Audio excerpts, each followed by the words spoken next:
चलिए सर, तो अब हम लोग चलते हैं हाइड्रोकार्बन का तीसरा भाग की ओर, जहां पे ट्रिपल बंधन द्वारा जुड़कर यौगिक कैसे बनता है इसको हम लोग देखेंगे।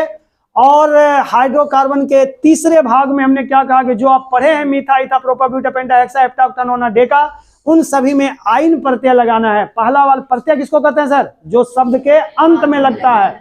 तो अब जैसे मीठा में हम आइन लगाए हैं तो क्या बन गया है? मिथाइन। ईथा में आइन लगाए हैं, इथाइन। प्रोपा में आइन लगाए हैं, propyne, butyne, pentyne, hexyne, heptyne, ऑक्टाइन, नैनाइन और डेकाइन। इस तरह से ये मेरा तीसरा बॉन्ड के यौगिक का नाम बन जाता है। अब जैसा मैं बताया कि एल्काइन में बंधन कितने होते हैं? तीन बंधन द्वारा जुड़कर एल्काइन यौगिक का निर्माण होता है। तो हमने 3 बंधन यहाँ पे दे दिया। अब इसमें भी एक सवाल आता है कि जैसा कि आपने ट्रिपल बॉन्ड में बताया है कि कार्बन अपने अन्य कार्बन परमाणुओं से जुड़कर त्रिबंधन द्वारा जुड़कर यौगिक का निर्माण करता है। तो जैसे मीठा, तो इसमें भी मिथाइन नहीं बनेगा। क्यों नहीं बनेगा? क्योंकि कार्बन सिंगल है वहां, और उसके साथ कौन सा कार्बन जुड़ेगा।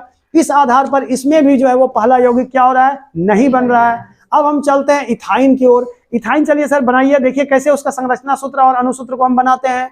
इथाइन बनाने के लिए हमने क्या किया सर? ईथा कितने नंबर में था? 2 नंबर में। मीठा, ईथा। ईथा के लिए हमने 2 कार्बन ले लिया सर। अब बताइए कि कार्बन कार्बन के बीच कितने बॉन्ड देना है आपको? 3 बॉन्ड। तो हमने 3 दे दिया यहाँ पे। प्रत्येक कार्बन की संयोजकता कितनी होती है? 4। तो 3 और 1 4, 3 और 1 4, दोनों कार्बन की हमने संयोजकता को 4 पूरा कर दिया।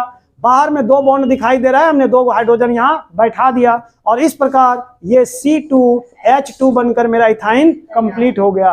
कोई दिक्कत सर किसी को? चलते हैं सर अगला यौगिक की ओर। मिथाइन, इथाइन, प्रोपाइन। प्रोपाइन कैसे बनेगा? मीथा, ईथा, प्रोपा। हमने 3 कार्बन दे दिया।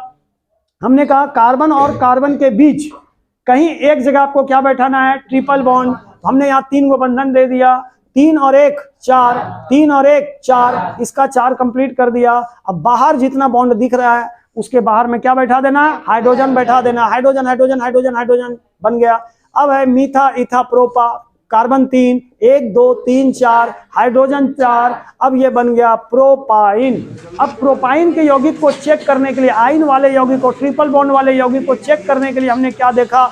हमने देखा कि जितना कार्बन रहेगा उसका 2 गुना से 2 कम होगा हाइड्रोजन की संख्या।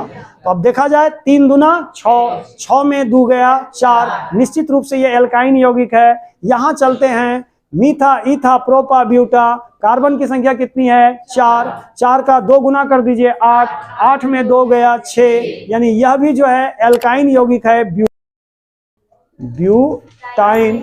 इसी प्रकार हम क्या करेंगे? पेंटाइन, हेक्साइन, हेप्टाइन, ऑक्टाइन और नोनाइन, डेकाइन बना लेंगे। इस प्रकार हमारा ये तीसरा जो है एल्काइन श्रेणी का यौगिक समाप्त होता है। थैंक यू, धन्यवाद।